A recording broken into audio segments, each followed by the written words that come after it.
हमारे मुआशरे में ख़वातीन पर तशद्दुद के वाक़यात अक्सर व बेशतर रूनुमा होते रहते हैं। मुल्तान में भी एक खातून पर सरेआम तशद्दुद का एक वाक़या रूनुमा हुआ, लेकिन इस वाक़े की इनफरादियत ये थी कि इस खातून पर तशद्दुद करने वाले कोई मर्द नहीं थे, बल्कि दो ख़वातीन ने ही एक खातून पर तशद्दुद किया। ये वाक़या क्यों पेश आया, नौबत यहाँ तक क्यों पहुँची कि सरेआम ख़वातीन ने एक खातून को तशद्दुद का निशाना बनाया और तशद्दुद का निशाना बनाने वाली ख़वातीन को जब गिरफ़्तार किया गया तो चंद घंटों में उनकी ज़मानत क्यों हो गई। ये सब कुछ जानेंगे आज के प्रोग्राम में। सबसे पहले हम जाएंगे मुतासरा खातून के पास जिसको सरेआम तशद्दुद का निशाना बनाया गया और उससे जानेंगे कि ये वाक़या किस तरह से और क्यों पेश आया। जी, इस वक्त हमारे साथ मौजूद हैं तशद्दुद का निशाना बनने वाली मैडम मैमूना। इनसे हम बात करेंगे कि ये वाक़या किस तरह से पेश आया और इस वाक़े के बाद उन्होंने जो FIR दर्ज करवाई, उस FIR को दर्ज करवाने में इनको किन मुश्किलात का सामना करना पड़ा और अब जो है इनका केस जो है वो किस स्टेज के ऊपर है। सबसे पहले तो आप ये बताएँ कि ये वीडियो वायरल हुई और आपको उस वीडियो में देखा जा सकता है कि बड़े बुरे तरीके से आज दो ख़वातीन तशद्दुद का निशाना बना रही हैं। अच्छा, ये वाक़या किस तरह से जो है वो शुरू हुआ, इसके मुतालिक बताएं। सर, ये मेरी बेटी और दामाद मेरे घर आते हैं। मैं सुबह उनके पास, बस सवारी नहीं होती उन दिनों में, अब तो है, तो मैं इनको रोज़ मतलब तकरीबन के घर ड्रॉप करने जाती हूँ। तो हमने स्कूटी पे जाती हैं? जी, 1 से 1.5 महीने तक से पहले उन्होंने यहाँ पे घर लिया था रेंट पे। तो सर वो उस दिन भी हम रेगुलर अपने जा रहे हैं तो पीछे से हमें कोई हारन नहीं, कोई कुछ नहीं। जैसे ही उन्होंने हमें हारन दिया, हमने गाड़ी, वैसे ही रोड खाली था, वैसे तो हारन की ज़रूरत ही नहीं थी, वो थे या हम थे, तीसरा तो कोई पर्सन था ही नहीं। फिर भी जैसे उन्होंने हमें हारन दिया, हमने मज़ीद गाड़ी साइड पे कर ली जो कि उसमें कैमरा में है पड़ा, और अंदर से उनके बच्चे ने शीशा नीचे किया गाड़ी का और गाली गलौज शुरू कर दी। और मेरे दामाद ने इतना कहा कि एक तो सर रास्ता क्लियर था और फिर अब आप गालियाँ भी दे रहे हैं। इतने में उन्होंने अपनी गाड़ी रोकी और अंदर से जो आवाज़ क्लियर है, हमने कोई पहल गालियाँ कुछ भी नहीं हमने किया। वो माँ बेटा उतरे, अंदर से ही गाली गलौज करते हुए आते ही उसने पहले हाथ मेरे दामाद को थप्पड़ मारा है, जो कल वो इंटरव्यू में बिल्कुल बयान अपना गलत दे रही थी। ठीक हो गया, थप्पड़ मारा है। तो इतने में मैं अपनी बेटी को हटा रही हूँ, दामाद को रोक रही हूँ और इस औरत को भी हाथ से आप देख सकते हैं, मैं क्लियर कह रही हूँ कि मैडम रुक जाएँ। तो उसने मेरा दुपट्टा उतारा है, साथ ही मेरे सीने पे हाथ मारा और खींच के दुपट्टा ले गई हैं। और मेरी बेटी उनकी तरफ गई है कि मेरी मम्मा का दुपट्टा दो, और उतने में उसने मेरी बेटी को घसीटना शुरू कर दिया डेरे पर ले जाने के लिए। हमें नहीं पता था उनका वहाँ पे कोई घर है, कोई डेरा है क्या नहीं है। उनके अल्फाज अपने मुँह से निकले तो मुझे एहसास हुआ इनका तो यहाँ पे कोई डेरा है। जी, इस वक्त हमारे साथ मौजूद हैं ज़ाहिदा खुर्शीद। ये वो खातून है जिनकी एक वीडियो वायरल हुई जिसमें इनका झगड़ा हुआ और तशद्दुद करते हुए ये नज़र आई, और इस वाक़े के ऊपर जो है वो मुकदमा भी दर्ज हुआ। इस वक्त ये हमारे साथ मौजूद हैं, इनसे हम बात करेंगे और इनसे पूछेंगे कि एक खातून ने एक खातून पर तशद्दुद की वीडियो वायरल हुई, ये वाक़या किस तरह से हुआ और ये नौबत क्यों पहुँची कि सरे राह जो है वो दो ख़वातीन आपस में जो है वो झगड़ पड़ी। जी, आप बताइए ये वाक़या क्या हुआ। एक तो हमने वीडियो में देखा जो भी हो रहा था, आप उनको मार रही थी और ये सारा था। इस वाक़े का आगाज़ कैसे हुआ और क्या इस वाक़े में हुआ? इस वीडियो में दो पहलू थे। एक में पहलू तो सोशल मीडिया पे जो वायरल हो गया कि तशद्दुद दिखाया जा रहा है, लेकिन एक वीडियो में उसको नहीं दिखाया गया जिसमें पहले उन्होंने मुझ पे अटैक किया, मेरे बेटे पे अटैक किया। एक वीडियो जिसमें वायरल इन्होंने पहले कर दी कि वो औरत बहुत ज़्यादा उस पर तशद्दुद किया जा रहा है, वो चीख रही है।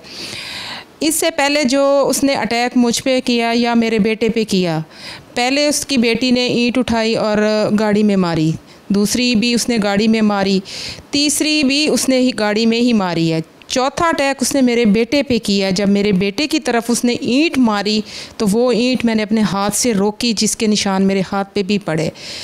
वहाँ से ये मामला ज़्यादा बिगड़ा क्योंकि मुझे ये लग रहा था कि ये मेरे बेटे को मारना चाह रही हैं, और उसमें ये था कि अगर वो ईंट मेरे बेटे को लग जाती तो मेरे बेटे का बहुत ज़्यादा नुकसान हो जाता। आप ये कहते हैं कि आपने जो किया, जो वीडियो वायरल हुई, वो एक्शन का रिएक्शन था? बिल्कुल, वो एक्शन का रिएक्शन ही था कि मुझे ये महसूस हो रहा था कि ये मेरे बेटे को मारना चाह रहे हैं, और जिस तरह ईंट इसकी तरफ फेंकी गई और मारी गई है इसको, अगर मैं सामने ना आती तो मेरे बेटे का हो सकता है शायद को जानी नुकसान भी हो जाता। अच्छा, ये जो बात आप कह रही हैं कि आपके ऊपर ईंट मारी गई, इस बात का एतराफ़ जो है वो जो दूसरी खातून है मैमूना बीबी, उसने भी किया कि मेरी बेटी ने जो है वो ईंट मारी। अब दोनों ख़वातीन की जानिब से ये कहा जा रहा है कि जी हमने एक्शन का रिएक्शन किया।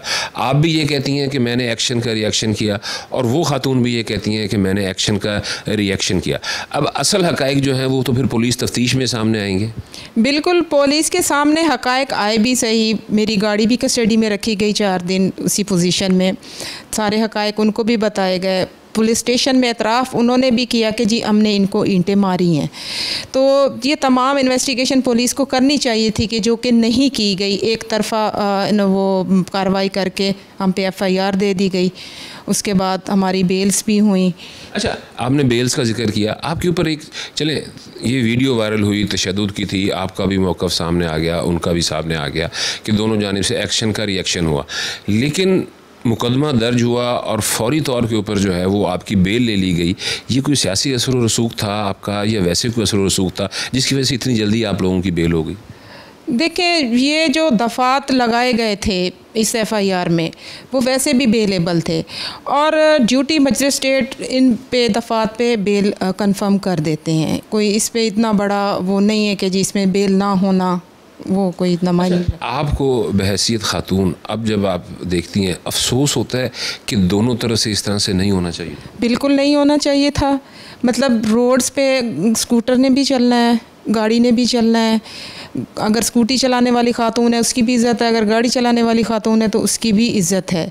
मेरा सिर्फ कहने का मकसद ये है कि बिला वजह रोड पे किसी को गाली देना या बदज़बान इस्तेमाल करना की हक़ कोई किसी को नहीं। ये हक किसी को भी नहीं है, लेकिन ये चीज़ें दोनों तरफ से हुई। बिल्कुल, आगाज़ पहले हुआ क्योंकि गाड़ी से जब मेरे बेटे ने शीशा उतार के कहा कि जी आपको भाई हॉर्न दे रहे हैं, रास्ता दे दें, तो उस मर्द ने फ़ौरन मेरे बेटे को गाली दी है। अच्छा, अब अगर किसी स्टेज पे आप सुलह का, अपोलोजाइज़ का उनसे कोई ज़हन है आपका? मैं बिल्कुल सुलह करना चाहती हूँ। मेरा कोई उनके साथ कोई ज़ातियात की दुश्मनी नहीं, वो ना वो मेरी दुश्मन है ना मैं उनकी कोई दुश्मन हूँ। अगर वो इस पे मैटर पे अगर वो सुलह की बात आती है तो मैं तो करना चाहती हूँ। जी, ये थी हमारे साथ ज़ाहिदा खुर्शीद, जो ये कह रही थी कि ये जो तमाम वाक़या हुआ इसके ऊपर वो अफसोस का इज़हार भी कर रही थी, और वो ये उनकी ये ख्वाहिश भी थी कि अगर किसी स्टेज के ऊपर कोई सुलह की बात बनती है तो वो ज़रूर सुलह करेंगी।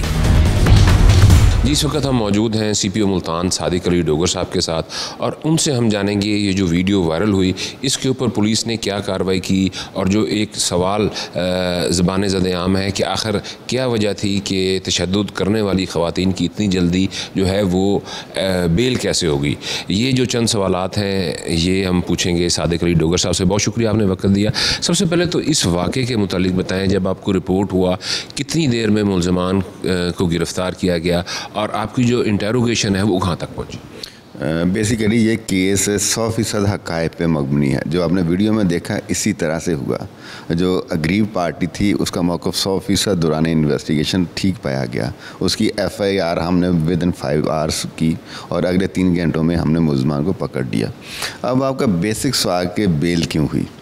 अब कानून जो बेल से रिलेटेड है 497 क्रिमिनल प्रोसीजर कोड है, उसमें जो वनरेबल सेगमेंट ऑफ सोसाइटी है जिसमें ख़वातीन हैं, बच्चे हैं, माइनर्स हैं और ट्रांसजेंडर्स हैं, इनको एक हक़ दे दिया गया है बेल का। और तारा बीबी वर्सेस स्टेट केस में भी सुप्रीम कोर्ट ने बड़ा क्लियरली कह दिया कि जो वनरेबल ग्रुप्स हैं इनको बेल जो है ग्रांट करते हुए लीनियंट व्यू दें। इसी वजह से एक बच्चा था 18 साल से कम उम्र थी, वो टीन एजर्स में आ गया, 2 ख़वातीन थी जो क्यों थी, इसलिए बेल उसमें हुई। अदरवाइज़ केस में ठीक सेक्शंस के तहत हमने केस किया हुआ था। अच्छा, ये आजकल हमने देखा है कि माशरे में ख़वातीन पर तशद्दुद के क्राइम अगेंस्ट वुमेन बहुत ज़्यादा हो रहे हैं, तो क्या मुल्तान में इस तरह के वाक़यात के मुतालिक थोड़ा सा बताएं? कुछ माजी में कितने रिपोर्ट हुए और पुलिस ने उनके ऊपर क्या कार्रवाई की?